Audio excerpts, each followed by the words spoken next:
Bonjour à toutes et à tous, nouvelle capsule Minute Santé Psychologique. Aujourd'hui, nous allons parler des 3 besoins psychologiques fondamentaux.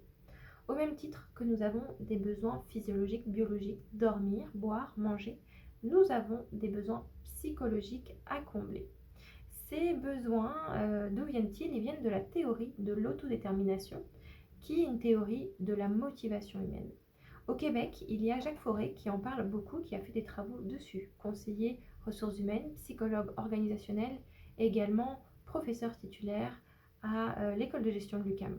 Je vous cite une phrase que je trouve intéressante, qu'il a dite: l'employeur qui comprend ses besoins et favorise leur satisfaction aura des employés heureux et mieux à même de recouvrir à leur qualité humaine. Et je pense qu'en tout temps, on cherche à avoir des employés humains et une organisation vraiment bienveillante et respectueuse. Donc, quels sont-ils ces 3 besoins?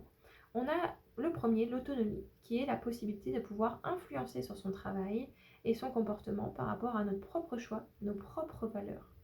Deuxième besoin, on a celui de la compétence. C'est la capacité à pouvoir faire son travail, à répondre à ses objectifs personnels et de travail.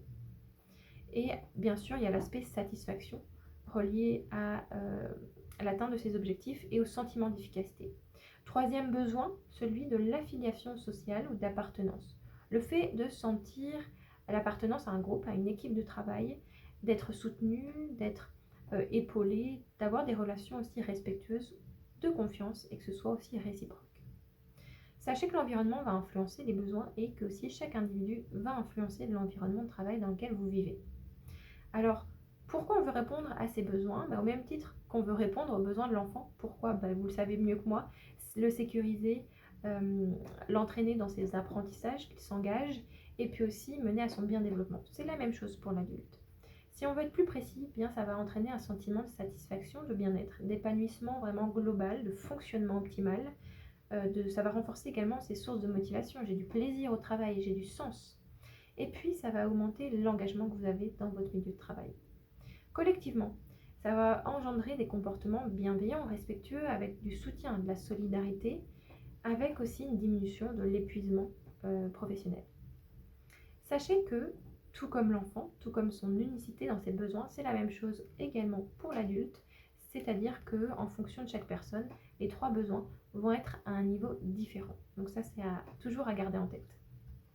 Bien qu'il y ait 3 grandes sources de satisfaction, des besoins psychologiques qui sont la rémunération pour la sécurité financière, les relations avec le supérieur immédiat, donc votre gestionnaire, et l'organisation du travail. Il n'y a pas que ça à faire, c'est-à-dire en tant qu'individu, qu'est-ce que je peux faire pour ne pas toujours attendre de l'autre? Il y a des choses. Si on part des 3 besoins, l'autonomie, je peux essayer de bien comprendre mon rôle, de bien le définir et de l'expliquer aux autres, de le faire valider par exemple par la gestionnaire. Au niveau compétences, je peux faire des rétroactions à mes collègues, à mon gestionnaire, et je peux en recevoir aussi en retour, et je peux m'accorder du temps pour me faire un plan de développement également. Par rapport au troisième besoin, l'affiliation, je peux m'entendre sur les valeurs au travail. Comment faire, comment adhérer au groupe pour correspondre aux valeurs qui font écho avec les miennes. Et puis, je peux aussi avoir du lien avec les personnes qui ont des pouvoirs décisionnels. Ça va m'apporter quelque chose pour faire entendre ma voix et avoir un lien aussi, pas que si vous êtes éducatrice dans votre bulle éducatrice, mais aussi avec les personnes qui travaillent plus en administration, aux gestionnaires ou par exemple tout ce qui est cuisinière, les professionnels cuisiniers et les responsables de l'alimentation. Il y a un mot qu'il faudrait retenir dans le fond, c'est communiquer. Comme toute chose, on sait que c'est important. Les personnes ne peuvent pas forcément détecter toujours vos besoins. Il faut qu'on puisse s'exprimer, le communiquer, le verbaliser et puis transparaître aussi les émotions qui sont véhiculées par rapport à ces besoins.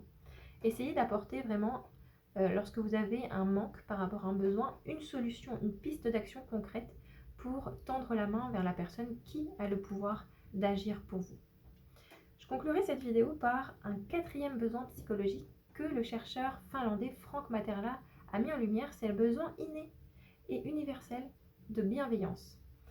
Ça va répondre à notre propre besoin individuel de faire le bien, ou du moins d'avoir l'impression de faire le bien, et ça va participer aussi à la bienveillance, au bien-être d'autrui. Donc ça peut se prendre la forme de prendre des nouvelles de quelqu'un, de s'informer de l'état de santé et de les soutenir quand vous détectez un besoin, de proposer votre aide. Je vous remercie pour avoir écouté cette vidéo et je vous dis à bientôt.